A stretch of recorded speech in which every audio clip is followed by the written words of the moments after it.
can't be free. Everybody wanna judge, say I'm a thug, I'm a player, I'm a simple, why I can't be me? When I walk up in the store, all the Karens get to staring at me. Put my heart in my music, it's still on my sleeve. Everybody been portrayed. So fam, what's the word? It's your boy Spiritual Trey, and that is not episode 91 of the Soulful Thoughts blog. And today we're gonna be talking about reconstructing healthy ego. Once again, reconstructing healthy ego.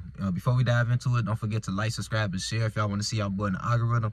Let's dive into it.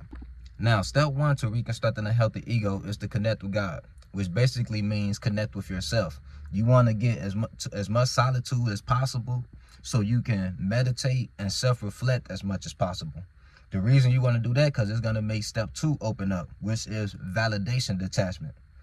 While you're self-reflecting, you want to differentiate the natural influences that might have created the character that you have now, opposed from the environmental influences that you use to, form who you are now.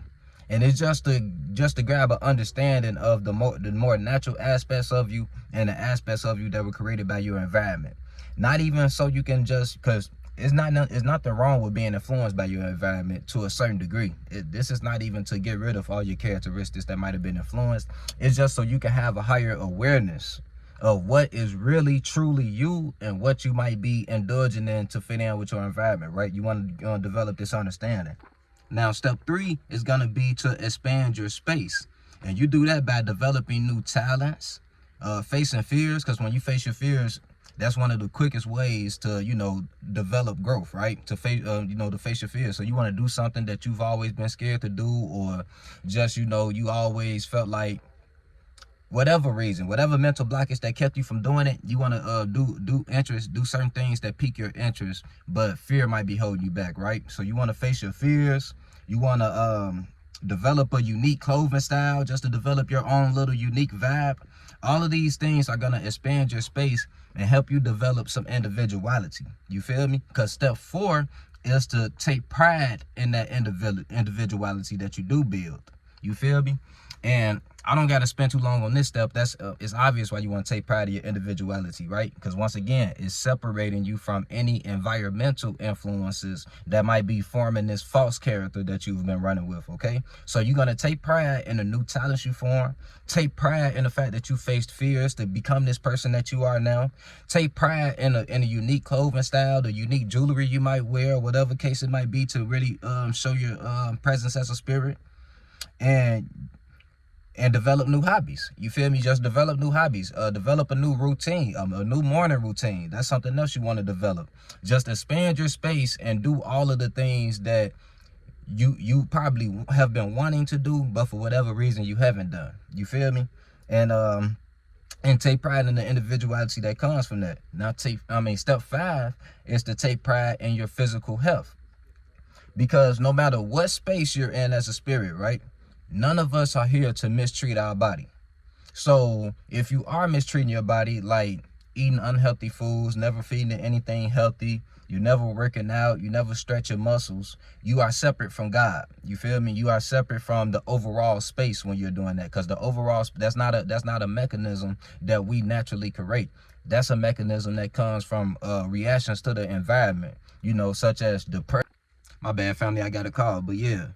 Depression, all of these reactions to the physical environment is what causes us to ignore our physical health. So take pride in your physical health.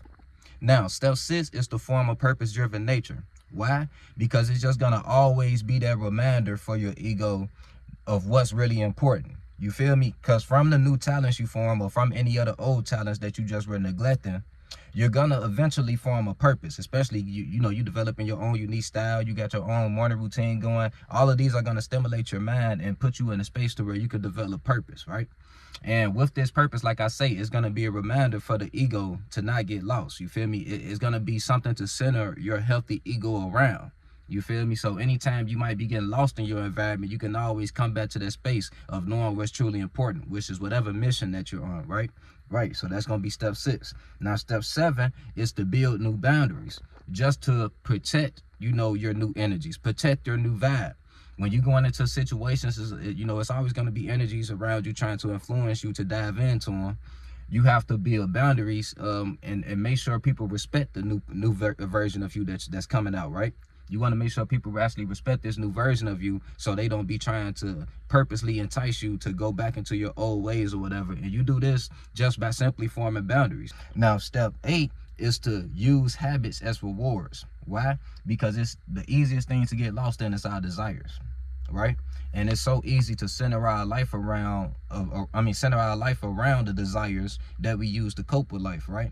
Right. So you want to, in order to keep yourself from, your ego being centered around whatever desires you're trying to get to or habits you're trying to attain, you want to, like I say, use habits as rewards, right? So anytime you get a craving, let's say you smoke weed like I do. Anytime you get a craving to smoke weed, the way I've, took control of my habit is I don't smoke unless rewarding myself. Like after this video, I might smoke to reward myself for making this video, right? Or I might go write, I got a book that I'm writing right now. I might go write my book, you feel me? Just anytime you just work on a craft or just go to work in general, then you reward yourself with your habit, you feel me? That's keeping mental superiority. I think I'm saying it right. It's keeping you, it's letting you keep mental control over your desires, okay? And it's gonna keep your ego in a healthy space. Now, the 9th and last final step is to remember, don't take life too personal, because it's so easy to get lost in the negative, outcomes of the situations that we deal with in life, to let these negative outcomes to influence us to dive into negative cycles. And you guys have to know, 9 times out of 10, something that we might consider bad always ends up working out in the end, right? Like, no matter how bad a situation might seem, if you don't take that situation too personal, once you make it through it, you're going to look at that situation and be thankful, because a character growth is going to come from that situation, right? Right. So don't take life too personal, and it's going to always keep you in that aspect of understanding that anything that's happening to us is happening for the good of us. You feel me? No matter how bad it may seem at the moment. That's going to keep you in a healthy space and keep you from getting lost in the negative ego. It's your boy Spiritual Trey signing out. I gotta go, family, but I love you. Remember, you are not the mind. You are the spirit that's forming and creating your mind. So take your time, form and create your mind. It's your boy Spiritual Trey signing out. Love you, family. On the beat, start preaching. Feel no evil, see no evil, but peep it. I don't aim for the stars, I want leeches. And the snake spawn, kill the whole species. Rest in peace to all the peaceful preaching. The youngest wildin', but they say they evil, that's kinda reaching. Who really controlling the way you thinking? Find the truth.